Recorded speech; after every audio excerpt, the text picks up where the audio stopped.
আসসালামু আলাইকুম। ওয়ালাইকুম আসসালাম।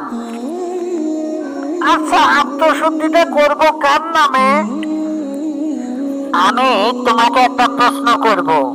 সেটা হচ্ছে, পবিত্র আল কুরআনে ইরশাদ হয়েছে, তারাই সফল কাম যারা আত্মশুদ্ধি করেছে প্রভুর নামে জিকির করে ও নামাজ কায়েম করে।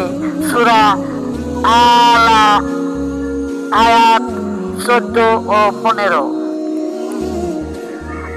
আত্মশুদ্ধি, দিল জিন্দা ও নামাজে হুজুরি, এই তিনটি বিষয় শিক্ষা দিয়ে মানুষকে সুন্দর চরিত্রের অধিকারী করে বানিয়ে থাকেন কে?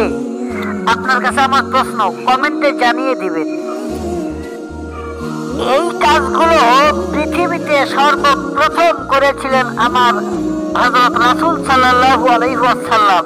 আর এখন কে এই আত্মশুদ্ধি দিল জিন্দার পদ্ধতিটা পৃথিবীতে নিয়ে আসলেন?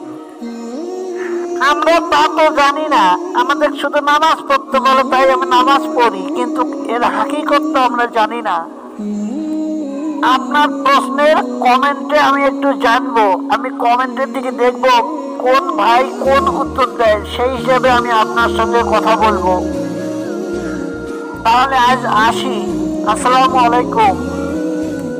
ওয়ালাইকুম আসসালাম।